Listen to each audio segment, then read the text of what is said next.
Bonjour chers érudits avertis, c'est Sylvestre Kazadi. En cours de spécialisation en action humanitaire internationale, de base je suis médecin et expert en santé publique. Bienvenue dans cette vidéo qui va essayer de nous éclairer sur un terme ou l'un des termes utilisés pour qualifier ce qui se passe à l'est de la République démocratique du Congo. J'essaie le terme génocide. Donc embarque avec moi dans cette quête de vérité et de justice, car la plus grande arme bien sûr c'est la connaissance. Avant d'aller plus loin, voilà, on nous tue et on veut nous empêcher de parler. On va parler pour empêcher de tuer. Donc mes premières pensées sont pour les compatriotes, donc les populations de l'est de la RDC, précisément à Goma dans le nord Kivu, mais pas que, dans les autres provinces, celles de l'Ituri et le sud Kivu, affectés depuis plusieurs années par des atrocités sans nom. On se pose tous la question de savoir, pour un silence aussi éloquent, pourquoi une telle inaction de la communauté internationale face à de telles atrocités perpétrées sur des populations de cette partie de la République démocratique du Congo. Et encore plus incroyable, on essaie de comprendre jusqu'alors pourquoi cette inefficacité de l'armée congolaise face à cette rébellion de M23 et de ses alliés occidentaux. La vie d'un Congolais et de Congolaise n'a plus de valeur aux yeux du monde.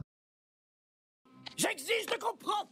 Et à ce sujet, et pour ce faire, nous recommandons, nous encourageons le gouvernement congolais à prendre ses responsabilités, c'est vraiment de protéger et d'assurer la sécurité et la souveraineté de l'État. Vous l'aurez compris, il ne s'agira pas de parler de guerre, mais des aspects en lien avec le génocide, ou plus justement le crime de génocide. Il est essentiel de comprendre et nous allons explorer les repères de l'histoire et des tragédies qui sont derrière ce terme génocide. Le mot génocide dérive du grec et est fait de l'association de deux termes grecs. Premièrement, génos, qui signifie race ou ethnie, et kaedere, qui signifie tuer. C'est un juriste polonais, un professeur aux États-Unis, qui parle là, pour la première fois du mot génocide.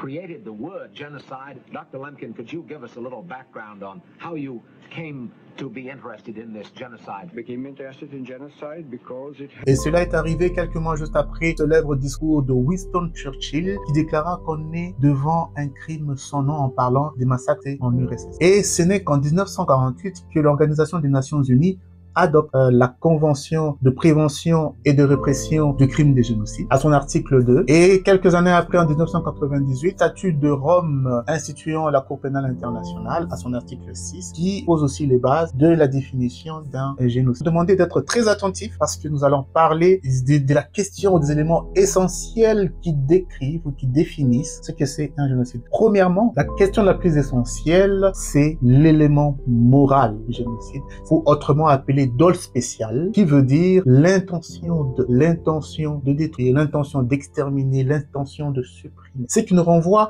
à deux éléments. Premièrement, l'élément contextuel et deuxièmement, l'élément matériel ou acte en lien avec le crime génocide. Dans les éléments contextuels, nous avons ces différents termes. Premièrement, l'intention de détruire en tout ou en partie un groupe national, ethnique ou religieux comme tel. Vous comprenez avec moi que les attaques perpétrées contre un groupe identifié sur base de sa nationalité, sur base de sa race, sur base de son ethnie, sur base de sa religion, entre en ligne de compte de ce qu'on peut appeler un génocide. Bien que la première ou l'élément essentiel, comme on l'a dit, c'était de prouver l'intention de détruire, l'intention d'exterminer, l'intention d'exterminer en tout ou en partie. Ça veut dire ça peut être un tiers, deux tiers d'une population décrite ou se reconnaissant appartenir à une nationalité, à une race ou à une religion. Et le comme tel, c'est vraiment que ces attaques sont perpétrées sur base de cette spécificité. Deuxièmement, c'est l'élément matériel. Là, on parle des actes. Les actes en lien avec un génocide ou les différents actes retenus dans la Convention prévention et de répression du crime des génocides ou encore dans le statut de Rome instituant la Cour pénale internationale. Ce sont les actes reconnus dans ces deux documents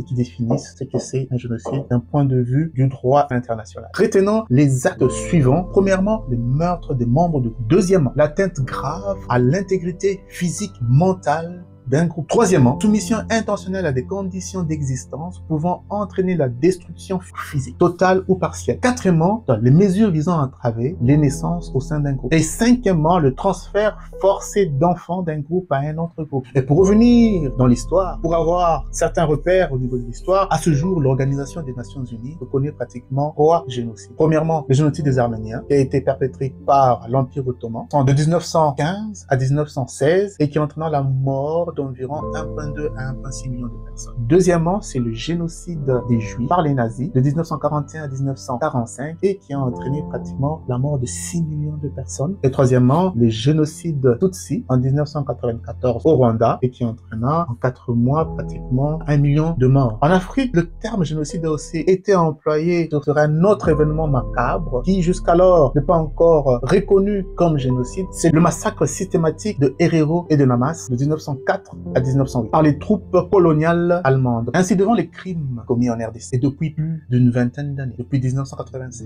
et ayant entraîné plus de 10 millions de morts, sommes-nous en présence d'un génocide? Et si tous ces crimes ne répondent pas à la définition juridique du génocide, devant quel crime? Il y a bel et bien des crimes que nous devons condamner avec la plus grande énergie. Que ce soit un crime de génocide ou un crime contre l'humanité, où les droits de l'homme sont violés tous les jours. Comment ça se fait que les langues jusqu'à ce jour ne se délient pas?